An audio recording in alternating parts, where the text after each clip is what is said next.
Januari mau melakukan perencanaan.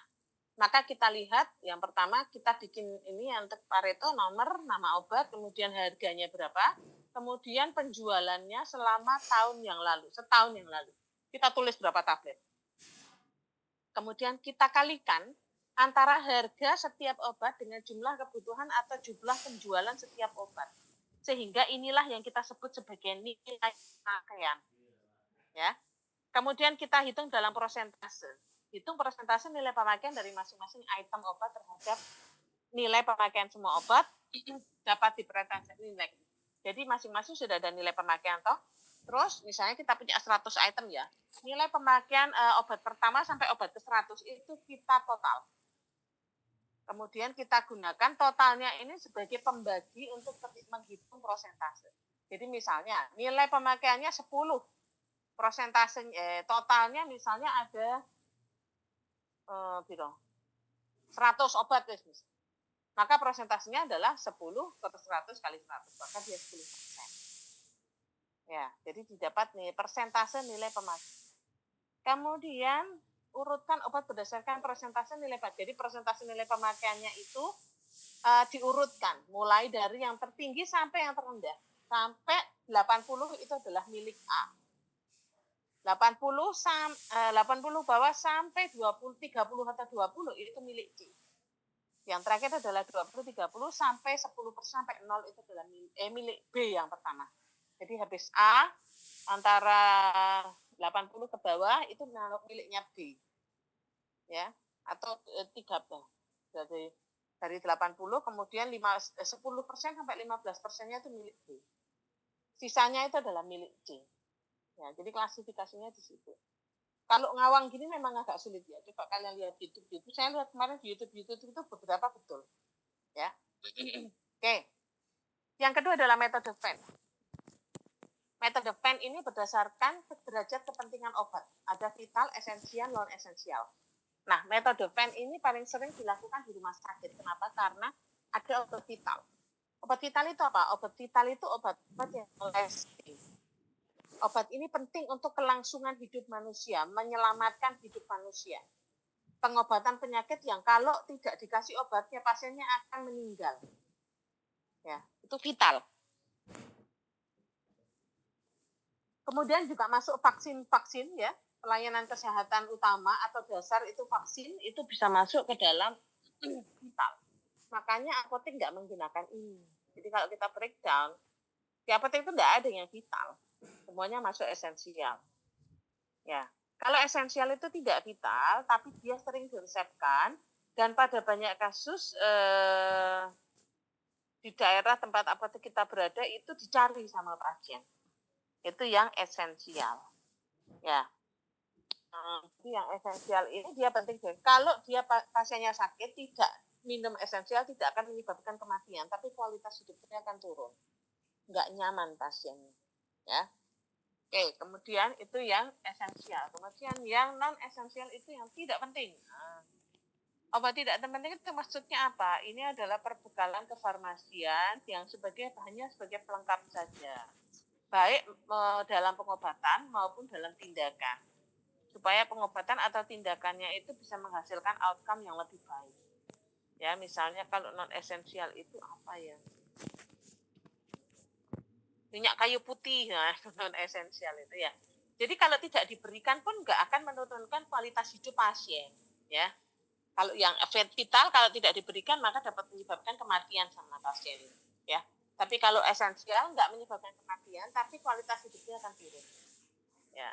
Jadi ini paling banyak sering dilakukan diterapkan di rumah sakit karena ada yang namanya vital. Vaksin itu kadang dia ada, ya obat-obat untuk biasanya untuk apa itu namanya vital itu. Kalau misalnya golongan obat yang meningkatkan tekanan darah itu biasanya masuk ke vital, ya. Untuk menurunkan tekanan darah itu bisa, tapi yang injek ya. Kenapa? Bukan yang diminum setiap hari. Jadi kalau itu tidak diberikan maka tekanan darahnya akan turun terus, maka dia akan menyebabkan kematian atau sebagainya. Dia akan naik terus, maka menyebabkan kematian, ya. Nah, ini adalah tabel untuk vital, Venn ya. Jadi ada characteristic of drug and target condition, occurrence of target condition, percent affected, kemudian percent treated, ya. Ini silakan dibaca sendiri. Ini adalah perbedaan antara vital dan esensial dan non esensial. Bedanya cukup signifikan, ya. Oke.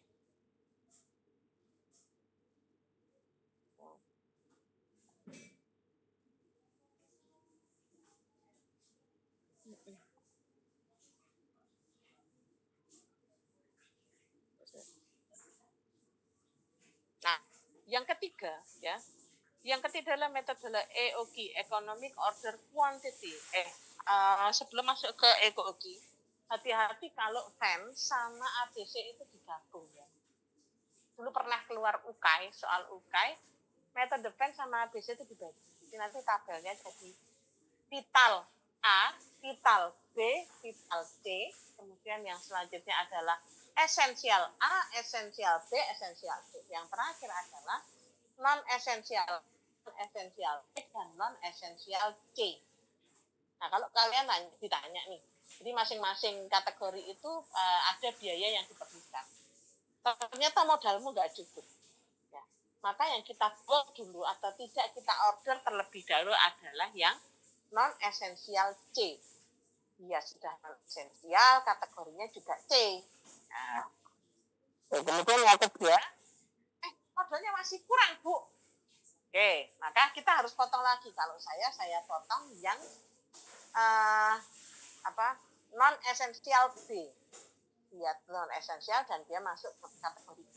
Bu, ternyata masih kurang lagi modalnya. Jangan memotong yang vital, vital ya. Vital yang, non-esensial yang A. Jangan, walaupun dia non-esensial, tapi dia kategori A.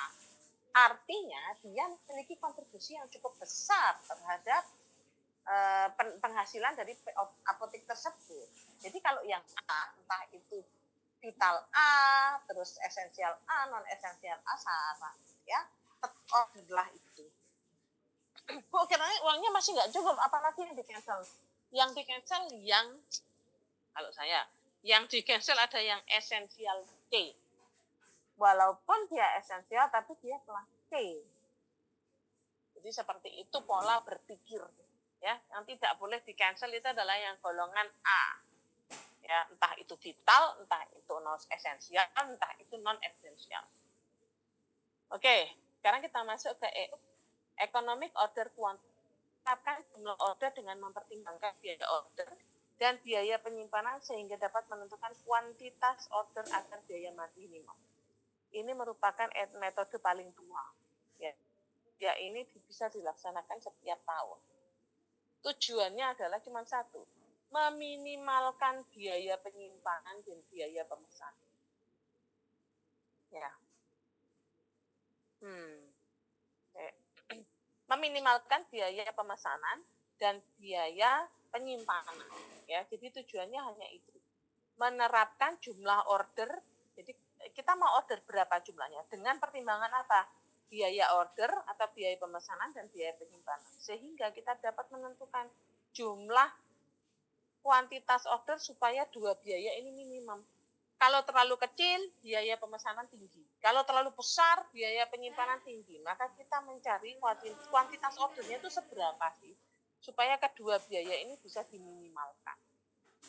Ya, nanti Bu Ika akan mengajari kalian untuk perhitungannya. Ya, ada perhitungan EUD. Ya. Kemudian yang terakhir adalah just in time. Perwujudan kemitraan usaha antara perusahaan dengan para pemasok. Ini kalau just in time ini ya, dia hanya diorder apabila persediaan hampir atau sudah habis. Jadi tinggal dikit banget atau sudah habis baru dia order. Ya. Ini seringkali dilakukan di industri farmasi. Kenapa? Industri farmasi itu nggak pernah nyetok bahan obat ataupun eksipien yang tidak akan digunakan dalam produksi pada hari berikutnya. Paham ya? Jadi misalnya gini, kalau kalian di industri itu ya, dalam 1 bulan, manajer itu nanti sudah punya timeline. Minggu pertama dia harus produksi apa, kekuatannya berapa, jumlahnya berapa batch, 1 batch itu jumlahnya per obat itu berapa. itu sudah harus dilakukan dalam 1 minggu. Nah, kalau supervisor itu sudah mendapatkan rancangan itu, maka dia baru order. Jadi ordernya itu persis pada saat dia dibutuhkan, just in time. Ya.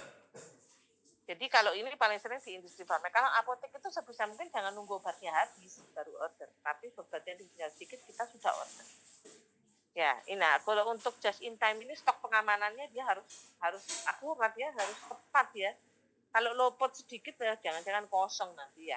Kalau di industri nggak masalah, misalnya nih 2 bulan lalu kita produksi paracetamol, sekarang kita akan produksi paracetamol lagi. Ternyata ada sisa paracetamol 1 sak misalnya di tempat industri, maka itu boleh kita gunakan. Ya, jadi tapi kan nggak cukup kalau untuk bikin 1 minggu berapa batch itu 1 sak itu nggak cukup, sehingga kita harus order lagi. Jadi ordernya tidak berdasarkan jumlah sisanya berapa, tapi ordernya berdasarkan apa dia akan segera digunakan.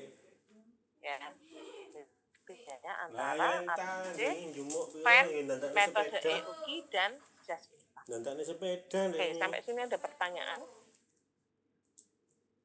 Tidak ada, Bu.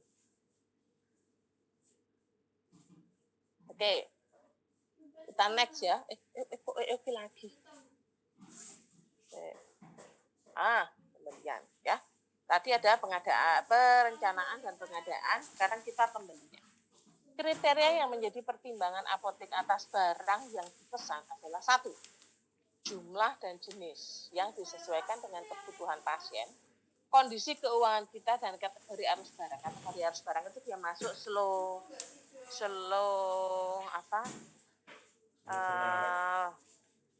moving atau fast moving ya. Jadi sorry ini setrumku serada kurang rek. Tadi malam saya lembur sampai jam 2 ya. Oke, jadi pembelian ini pertimbangan apotek atas barang yang akan dipesan ada jenis dan jumlah. Jadi yang kita lihat jangan hanya melihat kebutuhan, kita harus juga melihat kondisi keuangan, kita juga melihat kategori arus barang juga, dia masuk fast moving atau slow moving. Ya, harus tahu kondisi keuangan. Ya. Kemudian yang kedua, mencari sumber resmi dan kondisi yang paling menguntungkan. Jangan sampai tidak menggunakan sumber resmi. Ya, sumber resmi itu ya apa, Bu? Pokoknya tidak faktur putihan, di situ ada nama PBF-nya.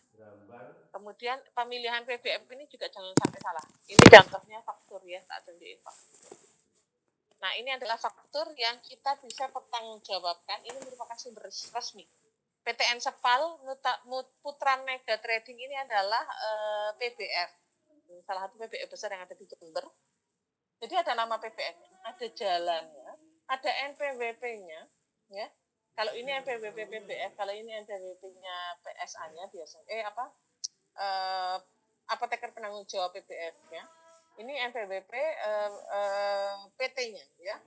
Nah, kemudian ada para apoteker. Ini adalah tanda bahwa kita membeli obat dari sumber Ibin, Cepatroxil, ini benar-benar dari sumber resmi. Ya, bukan faktur putihan ya kayak di pasar terus ditulis tangan itu bukan. Ya. Oke, kita kembali ke pemilihan PBF. Pemilihan PBF itu yang pertama legal. Itu tadi ya, ada nama PBF, ada izin PBF, ada alamat PBF, ada nomor NPWP PBF, ada tanda tangan apoteker penanggung jawab PBF. Ya, itu legal. Kedua, menyediakan obat dengan kualitas baik dalam jumlah yang sesuai yang dipesan, memiliki eti panjang. Jadi barang yang datang ke apotek kita sesuai dengan pesanan yang ada di SP. Ya, kalau tidak ada di SP, maka jangan pesan di BBF itu lagi ya. SP-nya misalnya amoksisilnya 3 strip atau 3 box, turunnya 5 box. Jangan, itu merugikan kita. Mbak pikir kalau yang datang banyak itu menguntungkan kita? Enggak. Ya, karena otomatis modal kita akan tersedot. Di situ akan ada obat yang harus kita korbankan karena nggak cukup modal. Ya. Oke. Kemudian, sebentar ya. 5 menit, sebentar, 5 menit off.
Ya, ayo kembali ke laptop. Maaf kalau di rumah itu gangguannya. Ya, karena sebenarnya kalau di rumah itu status saya sudah bukan dosen, tapi istri dan ibu. Ya. Oke. Nah, udah beres, tak tinggal. Oke. Jadi untuk mencari PDF, yang pertama adalah dia harus legal.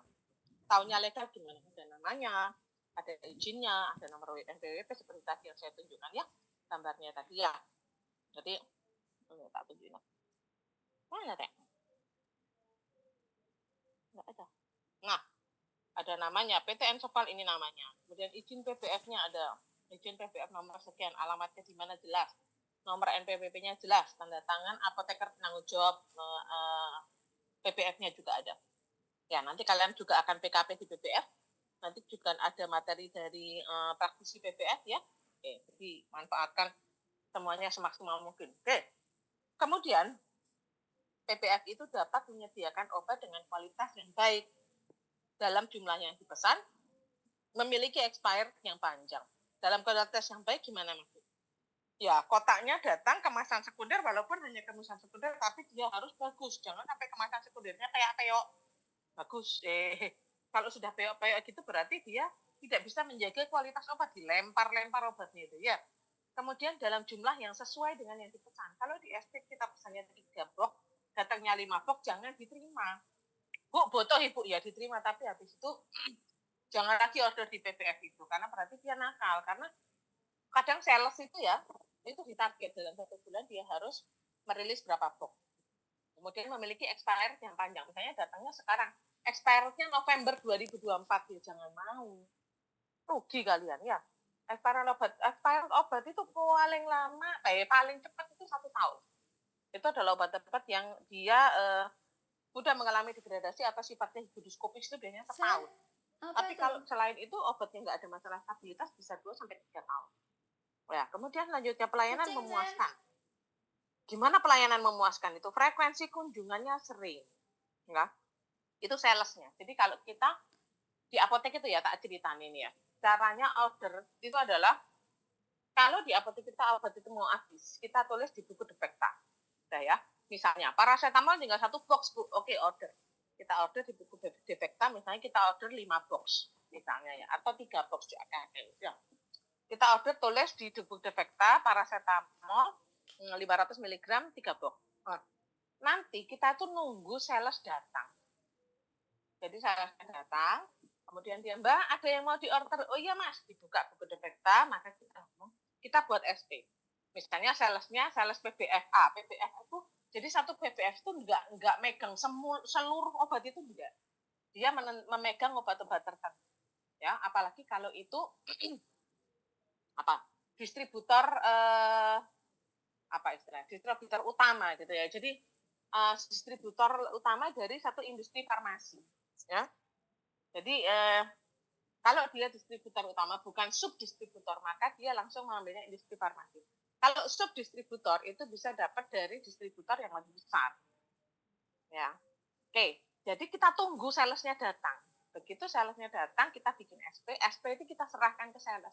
Salesnya akan bawa SP itu ke PBF. Jadi kita nggak bawa SP kita ke PBF, enggak, tapi dibawa oleh sales. Ya. Nah, setelah itu sales menyerahkan SP ke PBF,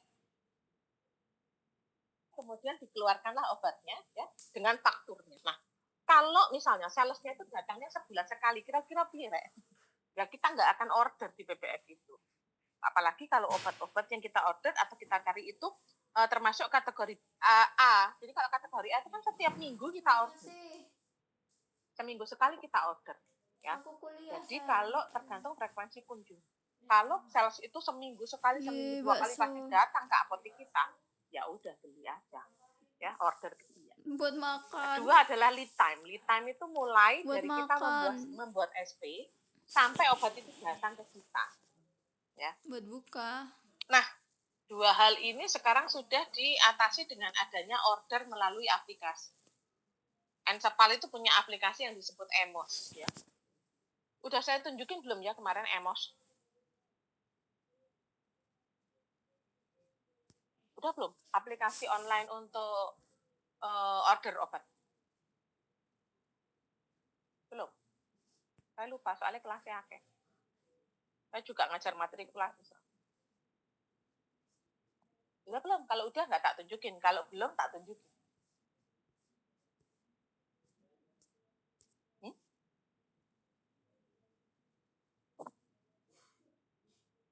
Lalu sudah apa belum?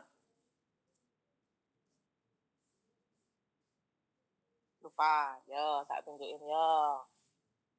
Ini gini online itu ya. Kita kau meneng kabeh.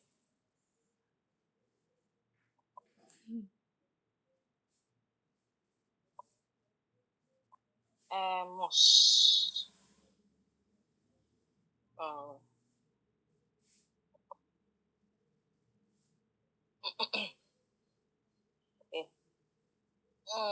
Jadi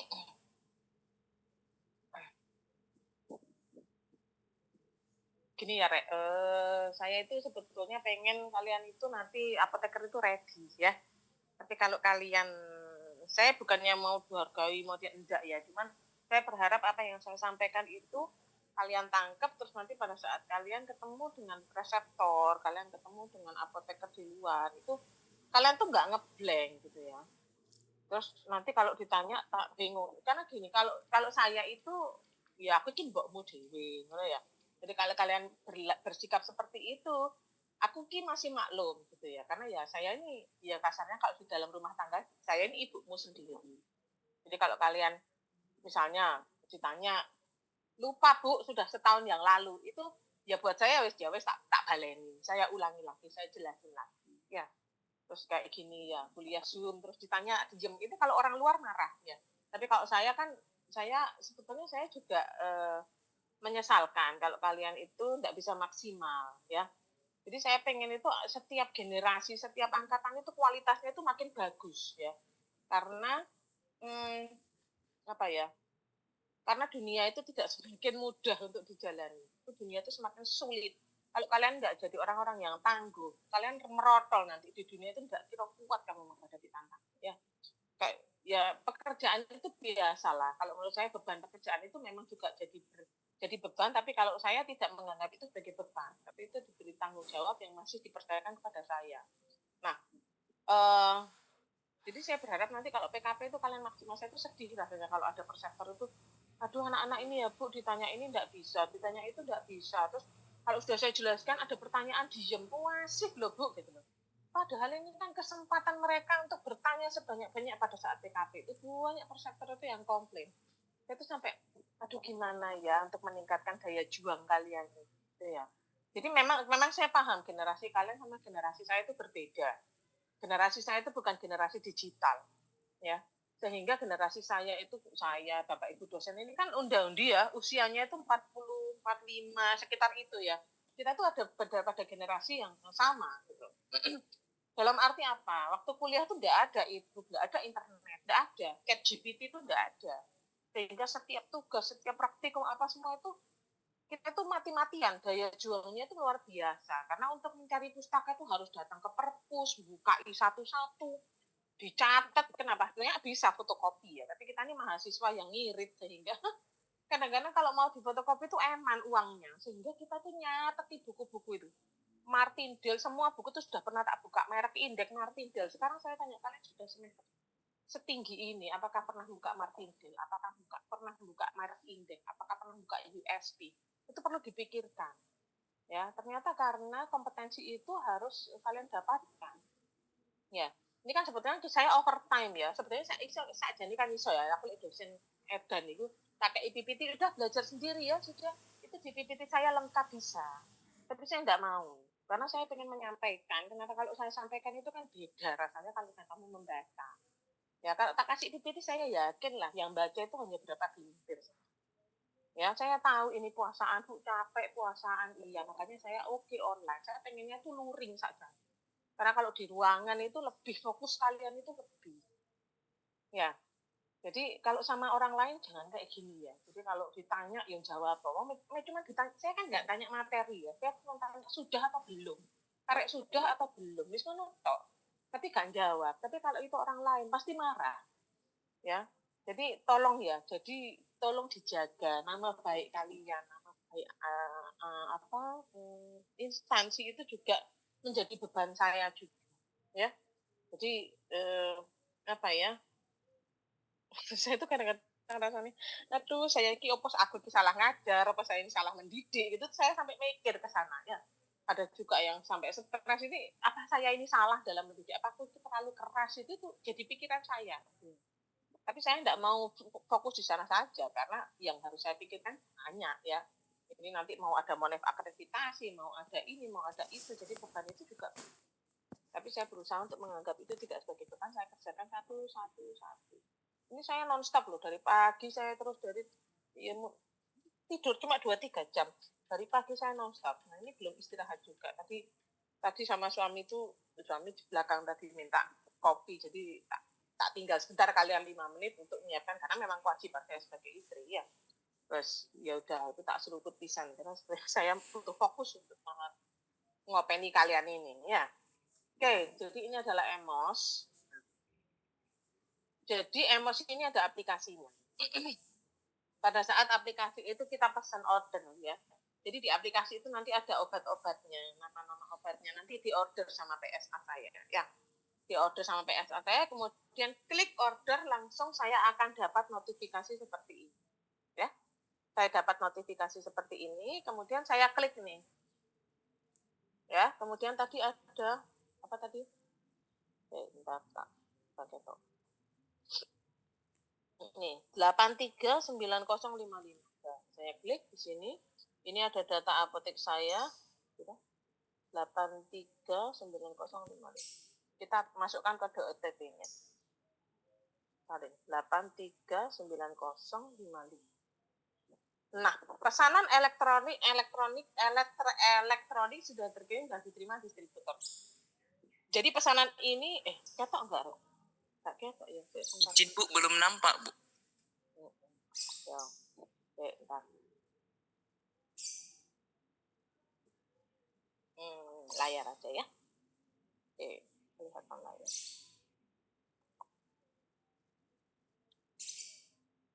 Nanti tolong ya, kalau kuliah praktisi ya, tolong dijaga ya.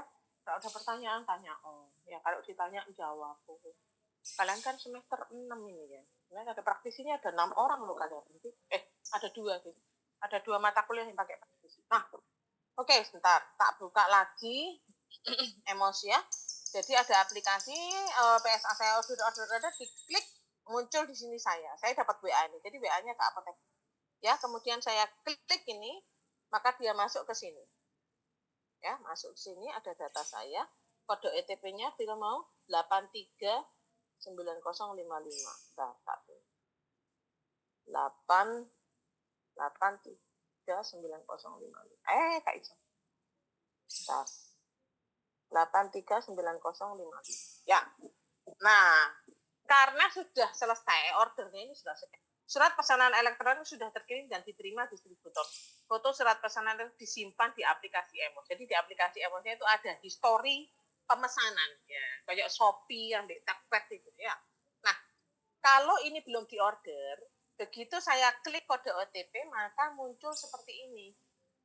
Surat pesanan elektronik.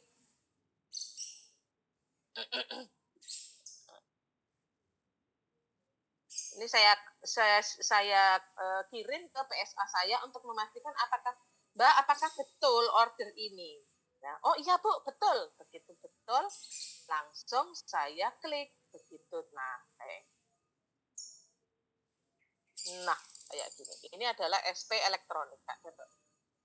Nah, SP elektronik ini yang saya kirim ke PSA saya untuk memastikan apakah betul ini yang diorder. Jadi ada obatnya, ada kekuatannya, ya. Kemudian ada jumlahnya berapa box, kemasannya dalam bentuk apa, dus ataukah box ataukah botol, ya. Kalau PSA saya sudah oke, baru saya klik pesan, ya, order. Saya klik order, maka saya dapat SP elektronik. SP elektronik ini diterima oleh PBF dan diterima oleh apotek. Sehingga dengan adanya sistem seperti ini, maka frekuensi kunjungan tinggi tidak lagi menjadi aspek kita. Salesnya nggak perlu sales, ya, karena sudah pakai aplikasi online. Lead time-nya bisa lebih singkat. Jadi saya order hari ini juga SP itu diterima oleh apoteker yang ada di BPF dan bisa langsung diproses.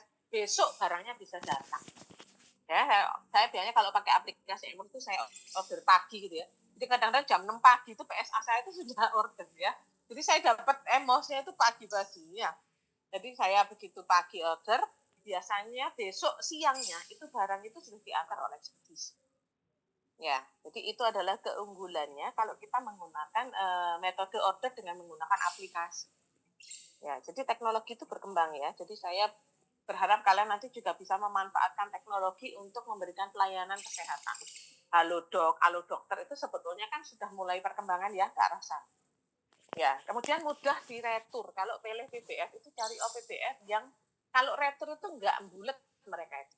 Kenapa Bu harus retur? Retur itu misalnya obat barang, obat yang kita sediaan obat yang datang, kondisi kemasannya rusak misalnya, atau tidak baik, lalu kita retur. Itu harusnya boleh, harus, dan itu harusnya proses returnya tidak dipersulit. Ya. Yang kedua, kalau obat itu mau expired, obat yang mau expired 3 sampai 6 bulan sebelum expired itu bisa ditukar dengan obat baru yang expirednya lebih panjang. Ya, bisa dilakukan retur. Cuman kadang-kadang yang ribet itu salesnya ya, kan kalau retur nggak bisa lewat aplikasi, kan harus diambil obat yang di apotek kita. Dan itu harus sales yang mengambilnya. Ya, salesnya bulet, iya mbak, aku nanti masih mampir sini ya, alasan aja dia. Kalau sudah seperti itu, maka kita nggak akan lagi pakai PBF. Ya, yang terakhir adalah yang terakhir ini ya, yang selanjutnya adalah yang jadi pertimbangan ada insentif khusus. Kalau ada BPM yang suka ngasih insentif, apapun bentuknya, uang itu jarang ya. Kalau uang itu jarang, biasanya insentifnya itu apa? Kasih bonus. Mbak kalau beli 5 box, tak bonusi 2 box. Bisa.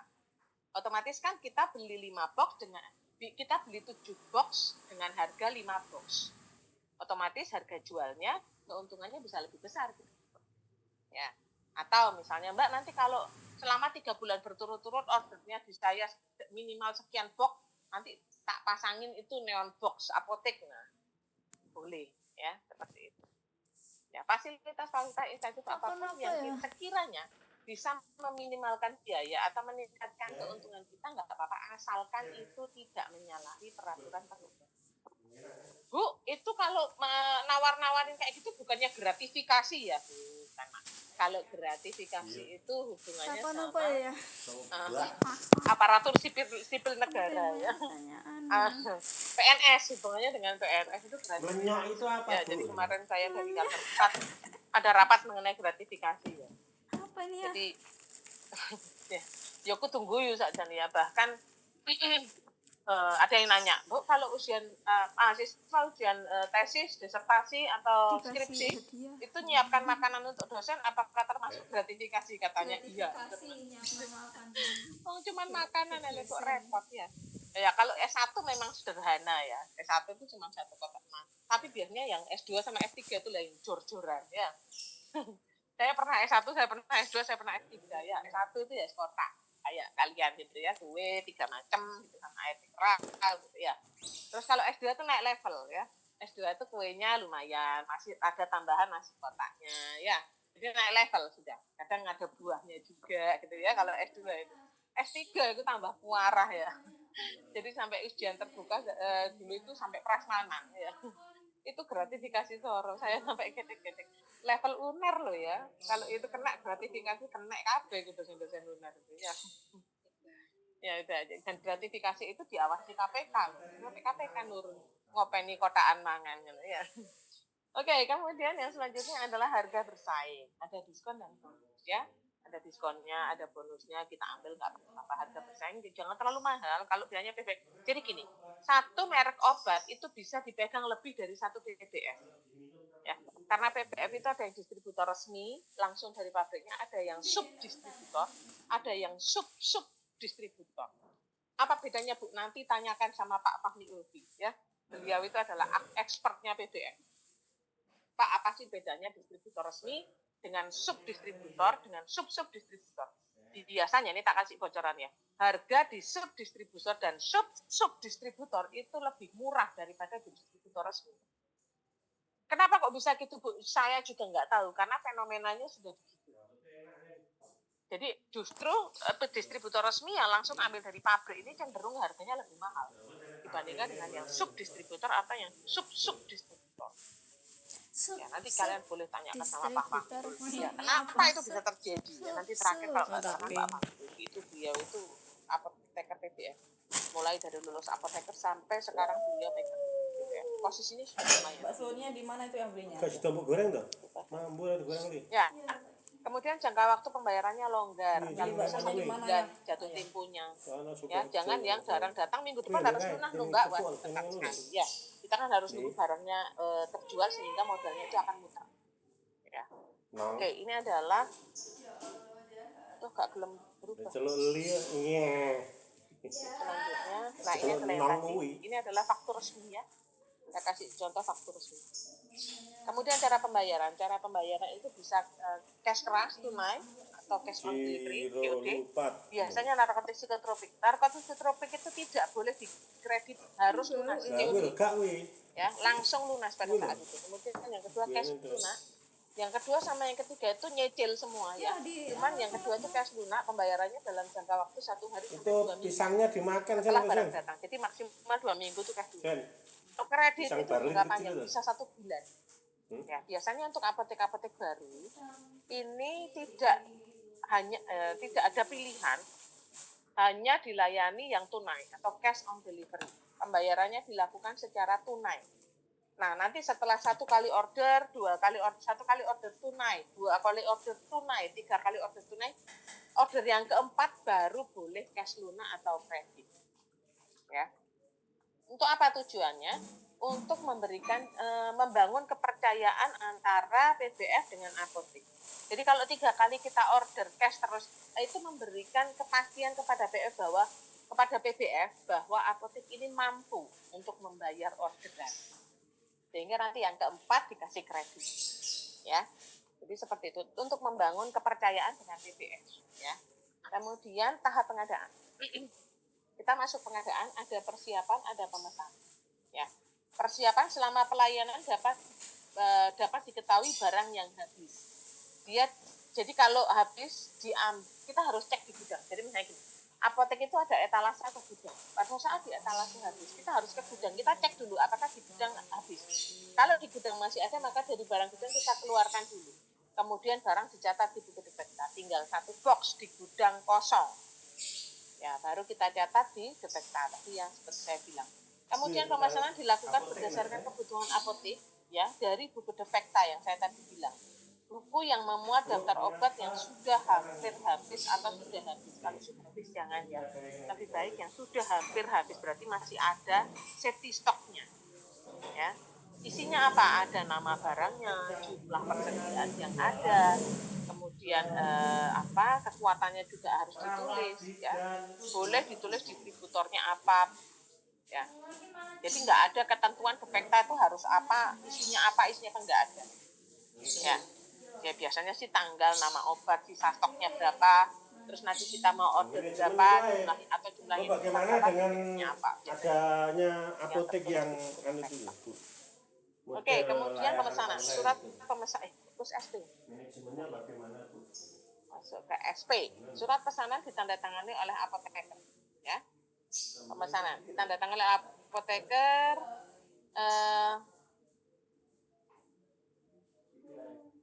Jadi PBF itu hanya bisa mengeluarkan obat kalau ada SP yang ditandatangani oleh apoteker. PSP itu apotekernya apotek ya. Dan itu yang diberikan pada PBF, maka apoteker di PBF baru bisa mengeluarkan obatnya, baru bisa melayani. Ya.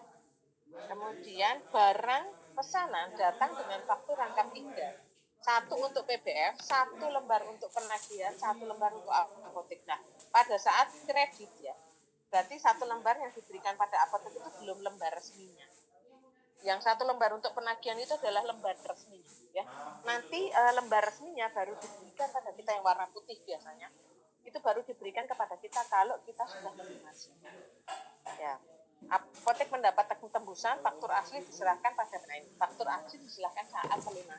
Di awalnya kita dapat tembusan, setelah kita lunas, jatuh tempo kita lunas, maka faktur asli diserahkan pada apoteker pemilik apotek, pengelola apotek. Faktur itu berisi apa? Jumlah barang obat, bonus potongan harga seperti tadi ya. Setelah dicocokkan, jadi ini faktur itu isinya kayak ini. Ini kode produksi tapi nggak terlalu penting. Yang ini nama barang, kekuatannya, ya. Ada nama barangnya, ada kekuatannya. Kemudian di sini ada nomor batch-nya, ada expired date-nya, ada jumlahnya, ada harganya. Jadi di sini kalau ada diskon ditulis sekian persen, sekian persen, sekian persen. Ya. Jadi ini adalah isinya faktur. Kemudian ini adalah tanda tangan atau paraf dan stempel apotek.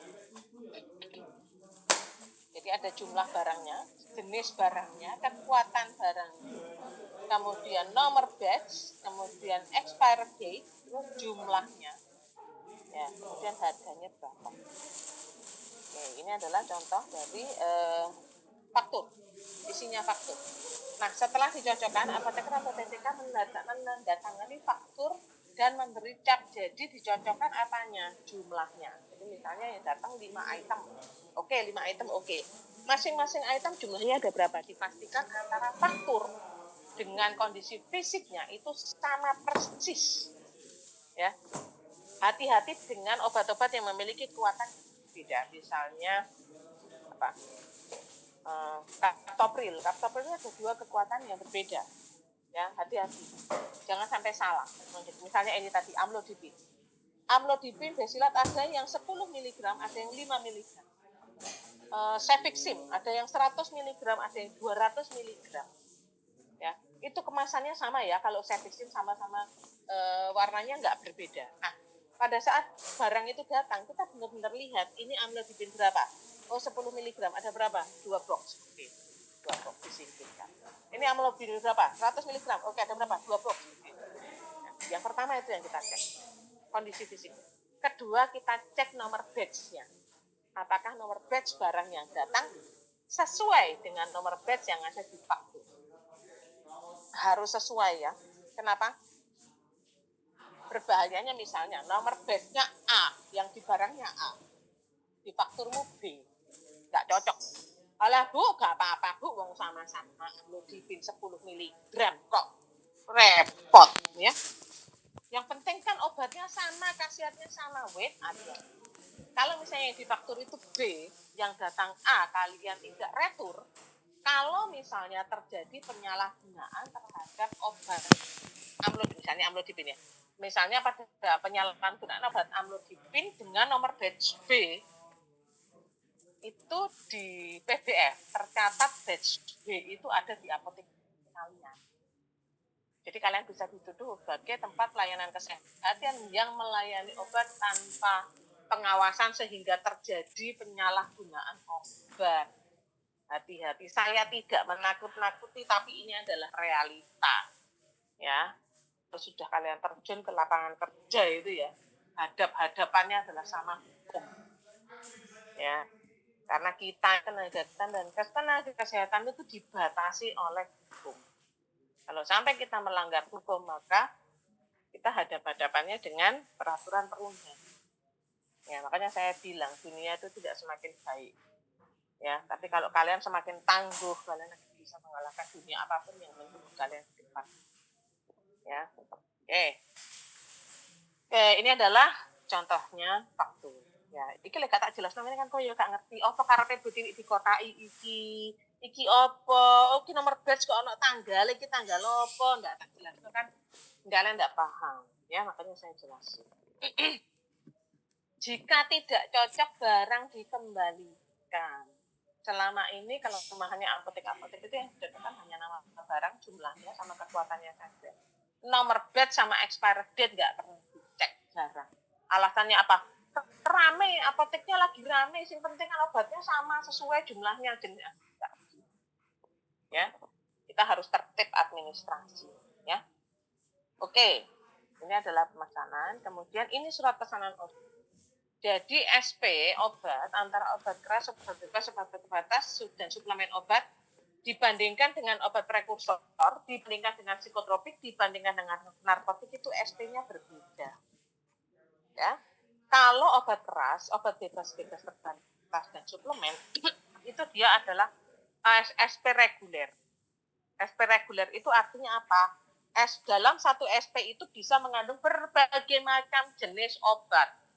Misalnya ada antibiotiknya, ada amoksisilинnya, ada paracetamolnya, ada suplemen misalnya Enervon C-nya itu boleh. Satu faktur. Sampai fakturnya itu satu SP. Sampai SP-nya itu penuh terus ganti SP baru boleh. Ya, itu kalau SP reguler. Kemudian SP untuk obat-obat rangkapnya itu rangkap 3 seperti tadi ya. Yang satu PBF, yang satu untuk penagih apotek, yang satu untuk kopi untuk apotek. Nanti begitu apotek itu melunasi, yang kopian itu akan ditukar dengan aslinya.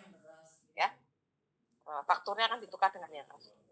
Untuk obat prekursor itu ada Evergreen, ada norepinefrin, ada sulfoefrin, ada ergometrin, ergotamin, ya. Kalium permanganat itu semua masuk. Itu ya wes lebih gitu loh. Prekursor.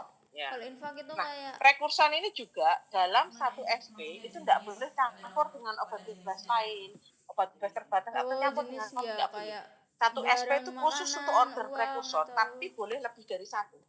Misalnya saya mau pesen kalium permanganat sama pseudoephedrine, nah, itu boleh ditulis dalam satu SP.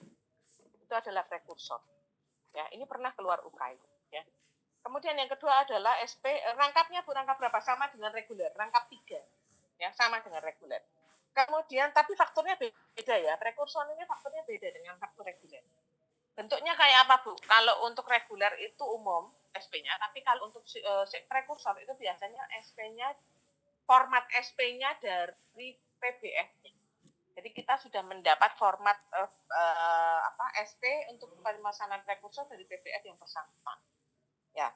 Kemudian yang kedua adalah SP untuk psikotropika. Ya.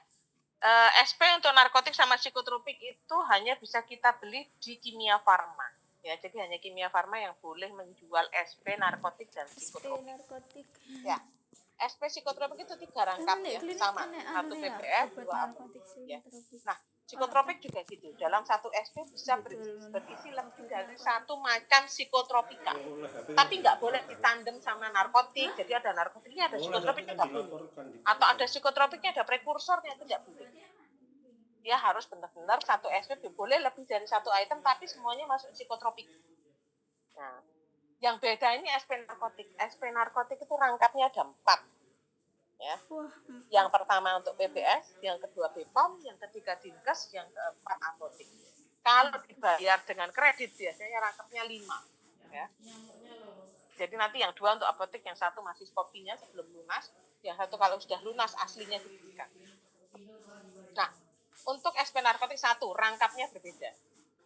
2, 1 SP hanya bisa mengorder 1 jenis narkotik. Misalnya kita beli kodein dengan kedua kekuatan yang itu tidak boleh dijadikan 1 SP. Jadi 1 SP itu benar-benar hanya 1 item. Tapi misalnya saya beli kodein nih 1 item, tapi saya belinya 2 box, itu boleh. Jadi kalau secara kuantitas dia boleh, tapi kalau jenisnya 1 SP itu hanya boleh order 1 jenis narkotik saja. Ya. Kalau narkotiknya misalnya beda kekuatan, sama-sama kodeinnya, beda kekuatan, maka SP-nya harus berbeda.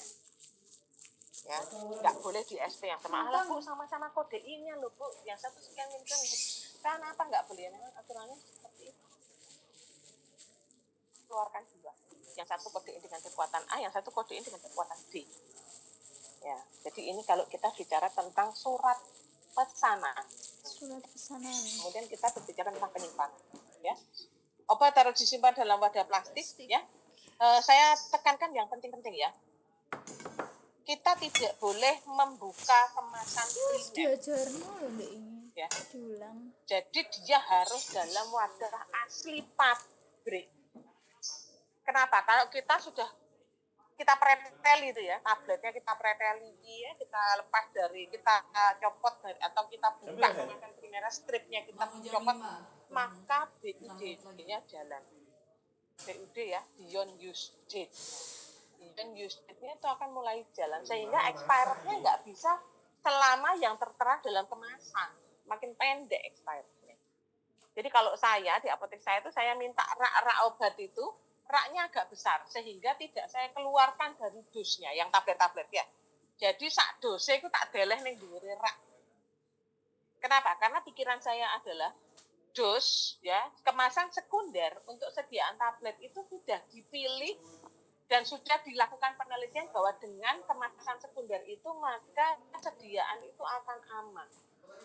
Akan menjamin stabilitas dari sediaan obat. Sehingga kalau saya di apotek saya nggak tak ambili, jadi dosnya itu nggak saya buang terus stripnya itu tak taruh di rak-rak itu enggak. Jadi sak dose sama dosnya itu saya taruh di rak, tak wes. Nanti dia tetap dalam kondisi tertutup. Ya karena kalau nggak apa debu, bayang no, saya pernah loh ke apotek itu ya beli obat terus obatnya itu berdebu. Gimana coba rasanya? Ini apotek melayani obat untuk orang sakit tapi debu aja masih kayak gini. Ya di Jember ada saya sampai pernah dinas kesehatan ibu iso ya. Jadi dia apoteknya itu bangunan belum jadi, Nek. Iya, Tapi Nek. izin apoteknya sudah keluar. Kan ajaib kan. Kalau suatu apotek bangunan itu belum jadi, berarti sarana prasarannya belum siap. Kamu lihat apotek yang belum jadi, Udara aja dia nggak bisa kendali. yang masih dibangun. Debu aja meja, Yang itu etalasenya itu dosen berdebu lah. Lagi proses bangun kok sudah di ACC, ini kan dia mabuk. Ya. Saya tidak tahu apakah di waktu visitasi itu tidak di situ, kemudian dia pindah tak karpet dia apa gimana ya, saya juga enggak. Tapi sebetulnya kalau bangunan belum jadi jangan dirilis lah, ya. Belajar Jadi kalau yang dinas kesehatan dulu itu kejam.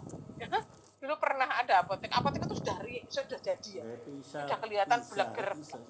Bangunannya itu sudah oke, fix, kemudian dia itu pasang neon box.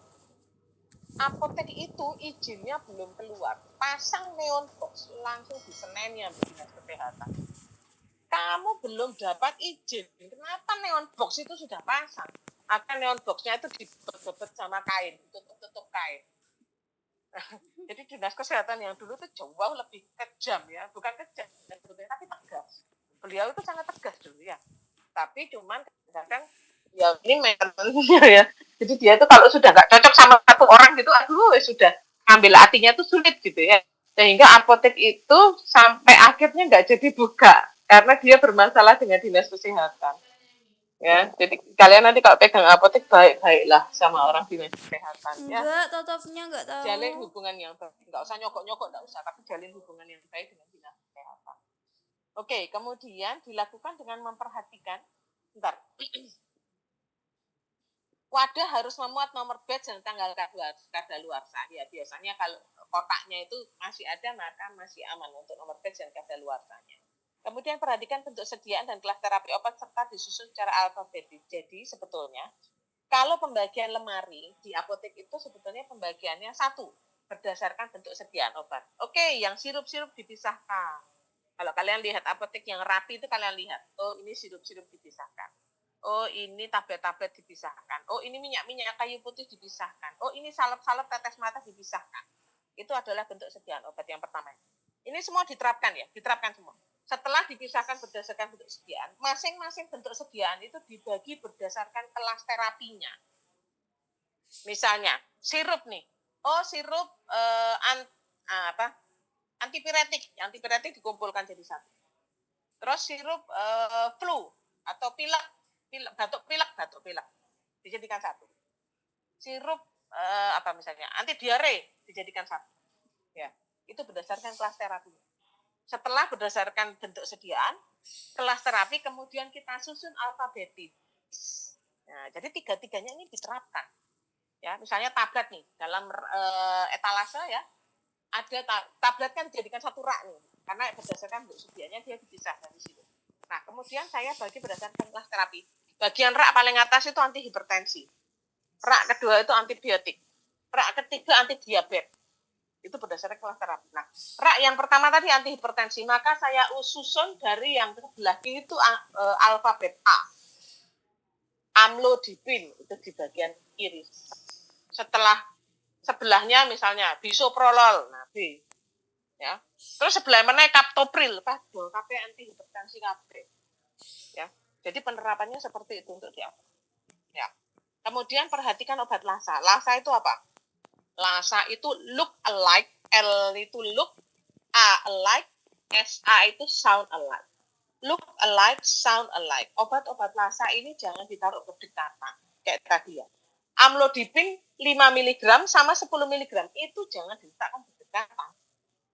Kalau pas rame apoteknya beli amlodipin mbak berapa mili? 5 mg.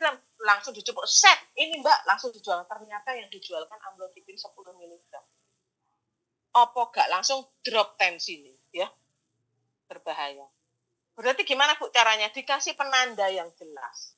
Ya, dikasih penanda, kalau ada penandanya dan warnanya merah mencolok kelihatan, wah ini Lassa ini, jadi jangan sampai salah, langsung waspada kita, ya. Atau dipisahkan boleh, ya. Ini adalah Lassa, misalnya, Lassa itu look alike. Kalau yang look alike itu nanti contohnya ini yang look alike. Nah ini look alike ya. Ceftazidime sama cefepimid ini beda. Ya benar-benar dua senyawa yang berbeda tapi coba look alike banget kan, sehingga dikasih careful cek. Nah pada saat dia ngambil mau diberikan ke pasien, kok careful apa iki, langsung kita waspada. Terus yang kedua ini Irisan B250 sama 500 mirip loh rek, cuman beda dia apa, kotak merahnya ini tak loh sama angkanya beda. Ini adalah obat look alike. Ini juga kalau ini kan sama ya isinya, ini beda, ini juga sangat beda. Bupivakain sama tranexamat. Mirip-mirip ada merah-merahnya. Ini ada di pabrik yang sama. Ya. Ini adalah obat-obat yang look alike. Serupa, tapi tak sama. Ya. Kalau sound alike, contohnya adalah suaranya mirip. Kalau diomongkan itu mirip. Misalnya, Varsik sama Lasik. Mbak beli Varsik. Hah? Apa? Lasik. Ya. Itu beda. Mbak beli asam mefenamat apa? Tranexamat. Nah, asam tranexamat sama asam mefenamat itu mirip-mirip. Cetirizine sama ketrisin itu isinya beda, tapi suaranya mirip. Cetirizine sama ketrisin beda. Interzin sama interzin. Nah, cuma beda satu huruf di belakang. Interzin ZINT, yang satu interzin ZINE. Hati-hati, itu adalah obat-obat yang sound alike. Ya, jadi untuk perhatikan obat-obat Lassa. Kemudian sistem PEPO itu first expired, first out. Jadi kita menjualkan kepada pasien itu yang expirednya lebih dulu. Atau FIFO, first in, first out. Yang masuk dulu, kita keluarkan dulu. Biasanya kalau first in, first out itu obat yang fast moving. Jadi tidak sampai obat itu ngendon, lama nggak kejual-jual. Ya. Tapi yang kelas A itu biasanya FIFO. Kelas B itu biasanya ada yang FIFO, ada yang FIFO. Kalau yang mahal itu biasanya kita FIFO-kan. Tapi kalau yang tidak terlalu mahal, kita FIFO nggak. Kelas C itu lebih baik PEPO karena dia slow moving. Ya. Jadi kalau lama nggak laku-laku supaya nggak sampai terjadi expired.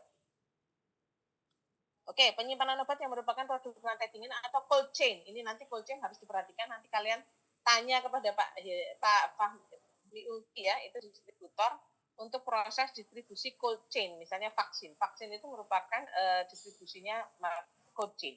Itu boleh ditanyakan.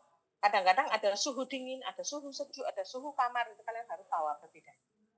Ya, oke. Untuk mempersingkat, untuk narkotik ini saya ambil dari peraturan perundangan. Silahkan kalian baca sendiri. Ini persis peraturan perundangan, ada golongan 1, 2, 3. Ya. Nah, yang penting adalah pada saat pelayanan narkotik. Kemudian pelaporan. Pelaporan ini jadi gini. Kalau kita melayani resep narkotik itu jangan melayani kopi resep.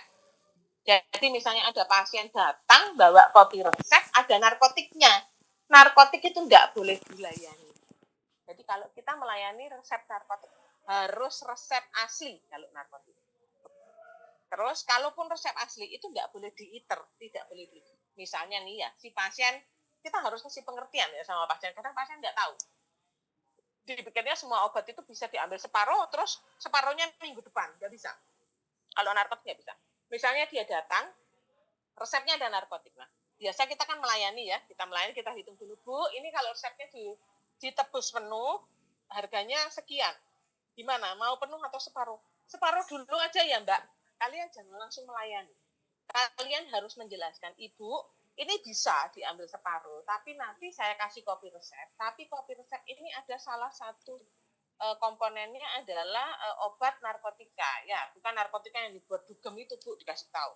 Tapi narkotika ini untuk memberikan efek relaksasi sehingga tidak batuk-batuk di tengah malam, bisa istirahat lebih baik. Ya. Jadi dalam dosis yang diawasi oleh dokter. Nah, kalau Ibu nebus separuh, nanti separuhnya itu nggak bisa ada kandungan narkotikanya. Tidak bisa diambil. Harus dijelaskan di depan.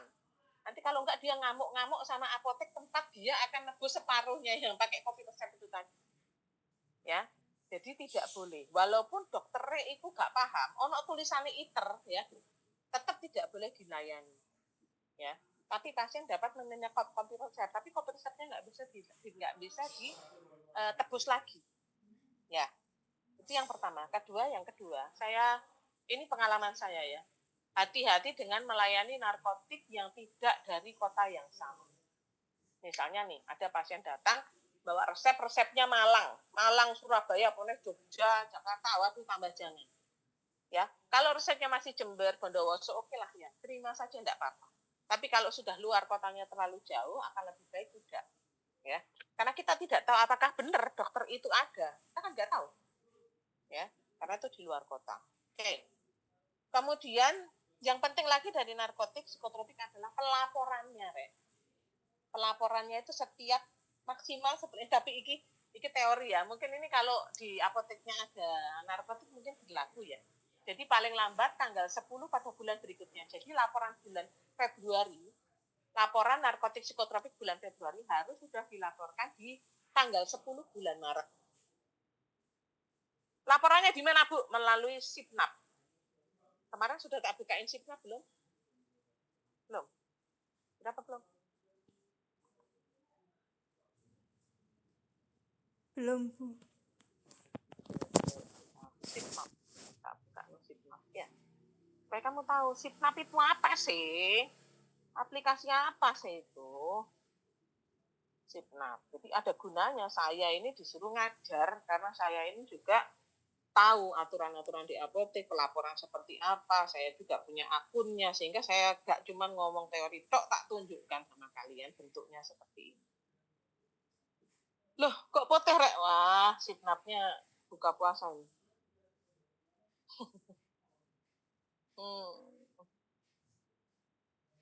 Kita login, mana login? Ya, gitu.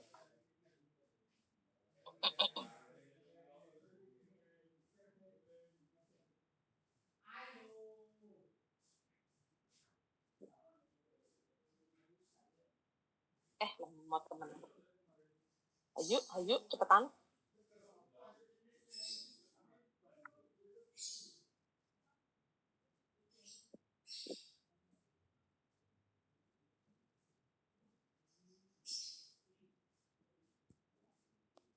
Iya, lemot sekali. Sipnap.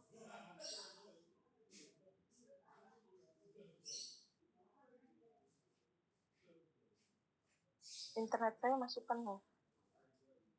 Udah, digawe anakku tak? Enggak, itu masih itu.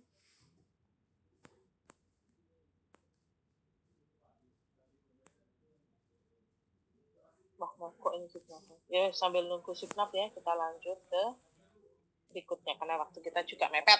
Ya, jadi dilaporkan melalui Sipnap, kemudian obat narkotik yang rusak atau expired harus dimusnahkan dan dibuat berita acaranya. Nanti kita bahas di pemusnahan ya.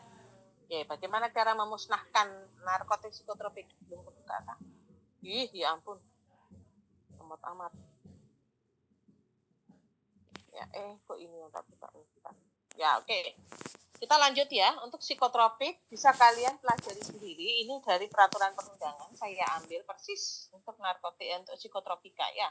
Persis. Bentar. Ya, nggak mau digeser. Nah, psikotropik ini Undang-Undang Nomor 5 tahun 19. Ya, ini saya belum update ya. Kalau ada yang terbaru boleh kalian ikuti yang terbaru. Nah, pelayanan ini boleh. Ya, kalau psikotropik ini boleh pakai kopi resep, boleh diiter. Beda dengan narkotik. Kalau narkotik nggak boleh diiter. Kalau psikotropik boleh, ya.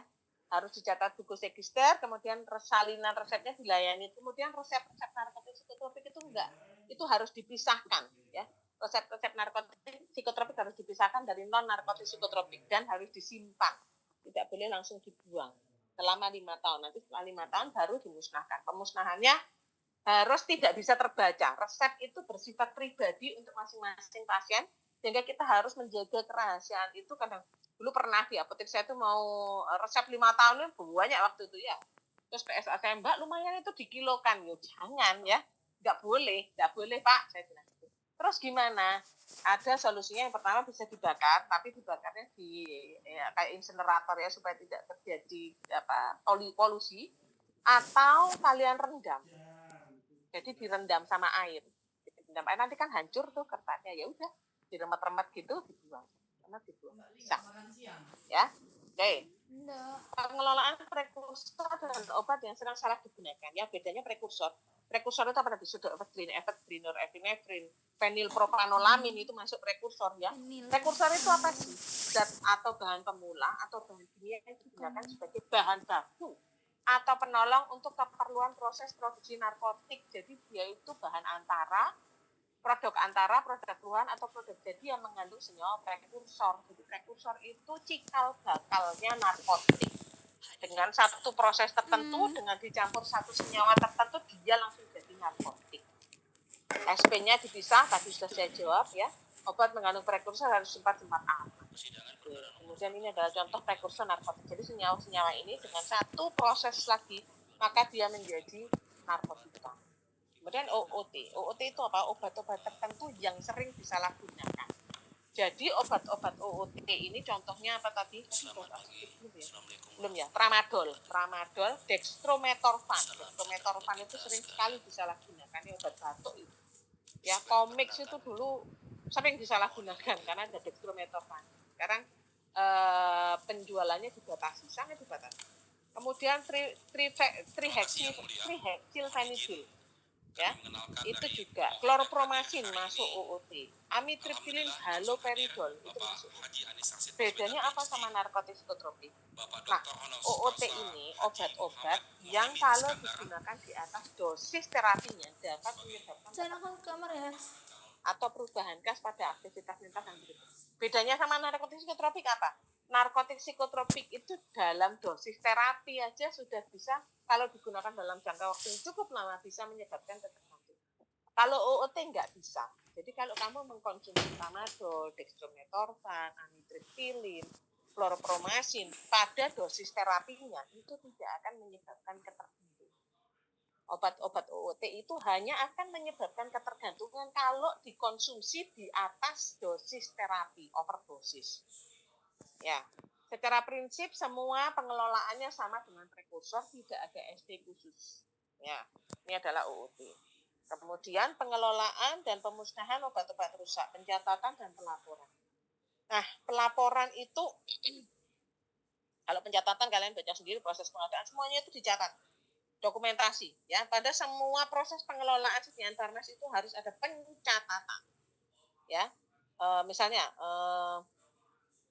penjualan nih, penyerahan atau penjualan itu ada penjualan berdasarkan resep dan penjualan berdasarkan non resep, itu harus tertib.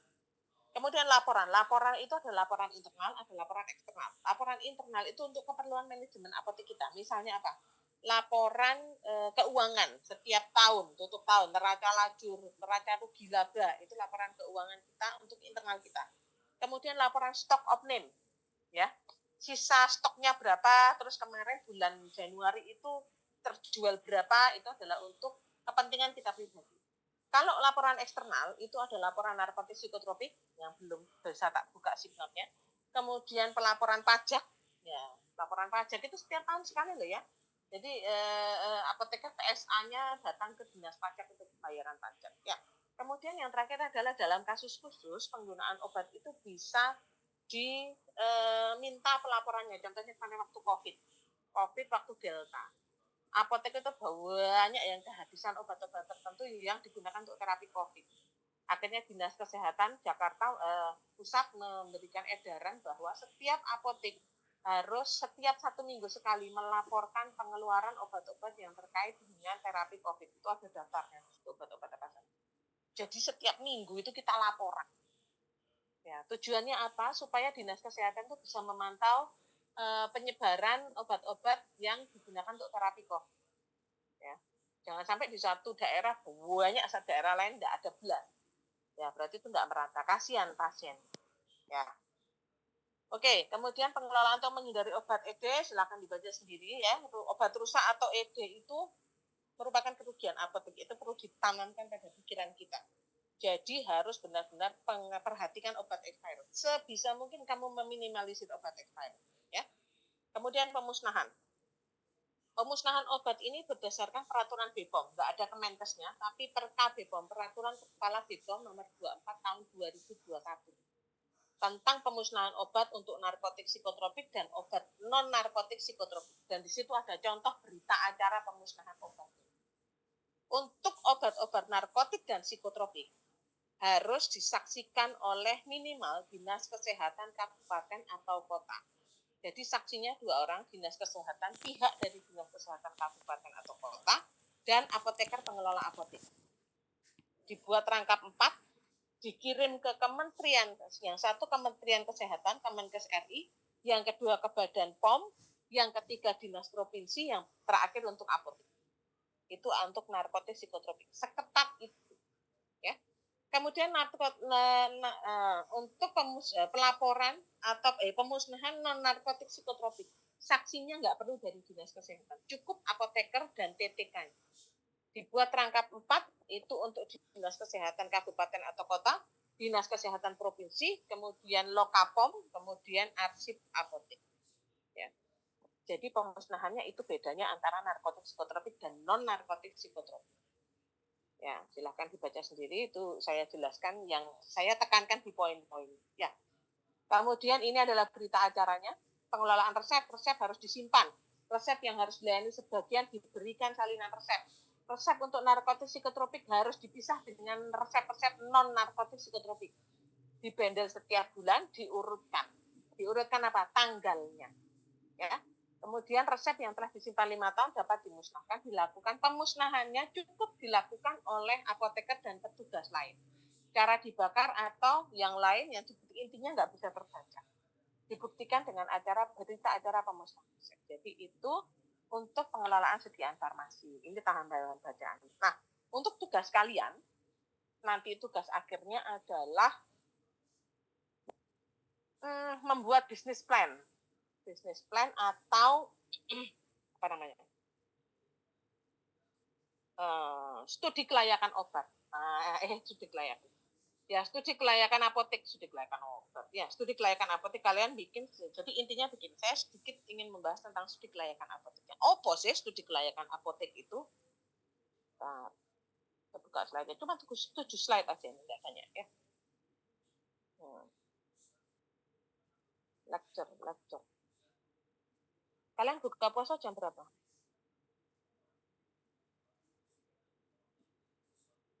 Buka puasa jam berapa?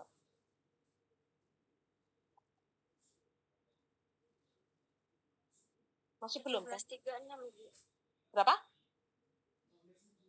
17.36. Ya, ini kan sudah siap semua toh ya. Sambil nunggu ya. Sedikit saya jelaskan mengenai tugasnya ya. Jadi tugasnya kalian membuat suatu studi kelayakan apotek. Kalian bikin studi kelayakan apotek. Contoh-contohnya bisa kalian baca di ruang baca atau di tempat PSPA itu ya, di tempatnya Pak Rodis itu, administrasinya PSPA itu, di situ banyak sekali contoh-contoh studi kelayakan. Ya, studi kelayakan ini merupakan kajian secara menyeluruh mengenai suatu apotek yang akan didirikan yang mengandung resiko belum jelas untuk menghindari sedapatnya mungkin kegagalan. Jadi studi kelayakan apotek ada studi yang kita lakukan untuk memprediksi atau menjamin bahwa apotek kita nanti tidak bakal bangkrut. Kita punya tujuan, kita punya target, kita punya gambaran secara umum.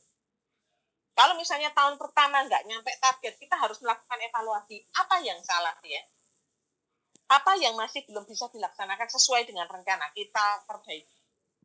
Jadi harus ada visi misinya. Ya. Jadi keberhasilannya dipengaruhi dua faktor. Faktor internal itu faktor dari dalam kita sendiri.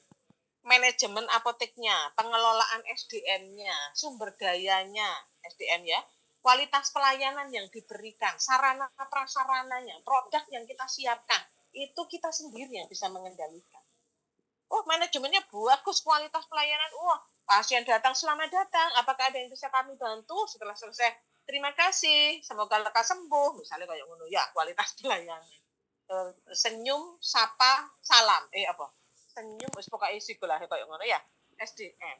Nah, ternyata obatnya gak lengkap, ya. Itu akan mempengaruhi keberhasilan apotek.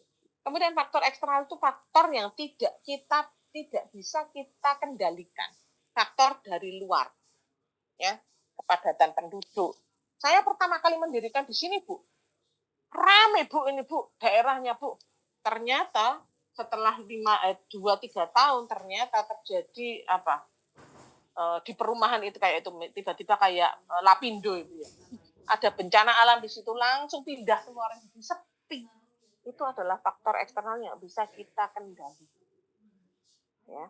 Keberadaan tingkat fasilitas kesehatan lain misalnya, waktu saya mendirikan apotek itu cuma ada satu, masih 5 kilometer dari saya. Begitu 2-3 tahun langsung menjamur apotek di sekeliling kalian. Itu tidak bisa kalian kendalikan. Ya. Nah, pembuatannya harus minimal ada apa? Ada visi misinya. Visi misi itu tidak hanya visi misi saja. Setelah visi misi kita menetapkan tujuan. Setelah menetapkan tujuan, kita menetapkan strategi. Gimana caranya visi misi yang kita buat dengan tujuan yang kita buat itu bisa terrealisir. Ada strateginya. Jadi antara visi misi, tujuan, dan strategi itu nyambung, Rek. Ya. Terus kamu bisa membuat logo apotek yang di situ ada filosofi tentang visi misinya, nyambung. Wah, bagus banget. Ya, kayak farmasi ya. Farmasi itu punya visi misi, ya. Memberikan kegiatan tridharma yang berwawasan lingkungan, bisnis, dan agrofarmasi. Ya, itu kan salah satu visi misinya. Nah, itu diwujudkan dalam logonya. Ya, di logonya itu di situ ada logo agrofarmasinya. Jadi kan ada artinya. Yang bikin logo itu Pak Anton, itu ada artinya. Ya, kemudian modalnya berapa? Pertimbangan lokasinya gimana? Persyaratan bangunannya apakah bisa kalian penuhi? Kalian rancang semuanya. Sampai perlengkapan perbekalan farmasi kita rancang. Prospek pemasaran ke depan gimana? Terus rencana anggarannya gimana? Jumlah tenaga kerja itu juga harus realistis dengan modal. Modalnya besar, tenaga kerjanya banyak. Wajar. Modalnya kecil, tenaga kerjanya banyak. Kamu mau bayar gaji pakai apa? Ya, harus dipikirkan. Atau ada lagi tenaga kerja terkait dengan apoteknya buka 24 jam, Bu. Ya. Tapi tenaganya mek papat, gak kerja rodi itu namanya. Ya. Jadi harus realistis. Rencana anggarannya seperti apa? Pendapatan tahunan seperti apa? Lebih baik lagi pendapatan tahun pertama kalian prediksi sekian. Pendapatan kedua sekian. Itu ada hitungan. Nanti ada perhitungan rugi laba, proyeksinya ini juga ada perhitungannya, DET, ROIT, DP-nya itu juga kalian dapat. Nah, ini tidak saya berikan karena nanti Bu Ika yang akan memberikan tentang perhitungan-perhitungan ini. Sekalian kalian belajar dari bisnis plan yang pernah dibuat oleh kakak kelas kalian yang di PSPA. Ya, kalian belajar, kalian baca-baca. Ya, nanti kalian PSPA pasti disuruh bikin bisnis plan lagi. Kalian boleh memperbaiki bisnis plan yang telah kalian buat sekarang. Karena kalau kalian bikin bisnis plan sekarang kan kalian belum pernah terjun ke apotek. Tapi nanti setelah PKP apotek kalian sudah terjun, kalian tahu, realitanya itu ini break even point, nanti Bu Ika juga akan menjelaskan bedanya dengan ROI dan PBB. Ya, ini juga sudah ada definisinya, Bu Ika akan lebih detail lagi untuk ini. Ya, kemudian ini nggak harus urut seperti ini ya, bisa kalian misalnya pendahuluan nama lokasi terus bangunan, ya, denah sini, boleh ya. Ini minimal, ini sangat minimalis ya. Analisis keuangan proses pemasaran ya, kayak tadi keuntungan apa target keuntungan tahun pertama, tahun kedua, omset berapa itu harus. Ya, analisis pesaing. Boleh kalian buat analisis SWOT juga. Ya, analisis SWOT itu kita menganalisis kekuatan internal kita dengan apa yang di luar. Internal itu strength sama weakness itu dari internal kita. Tapi kalau opportunity sama threat itu dari luar. Ya, kalian boleh bikin analisis SWOT tentang apotek kalian. Oke, jadi itu tentang studi kelayakan. Sudah selesai kuliah kita. Mohon maaf, agak molor ya. Pas ini habis ini kalian bisa kasih. Oke, jadi saya mohon maaf karena waktunya juga terbatas, tapi saya ingin apa yang ada di kepala saya, apa yang ada di pengalaman saya itu saya sharingkan semuanya sama kalian. Nah, nanti tugasnya kapan dikumpulkan adalah minggu terakhir sebelum UAS. Kalian kuliahnya hari apa?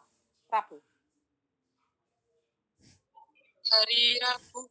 Rabu, berarti Rabu minggu terakhir, Seninnya itu kalian UAS. Itu Rabu dikumpulkan untuk business plan. Jadi saya tidak ada UTS, tapi saya pengen kalian bisa belajar untuk merancang bisnis. Jadi masih jauh ya. Tolong bisa dicicil. Saya nggak mau nanti mau mepet-mepet baru.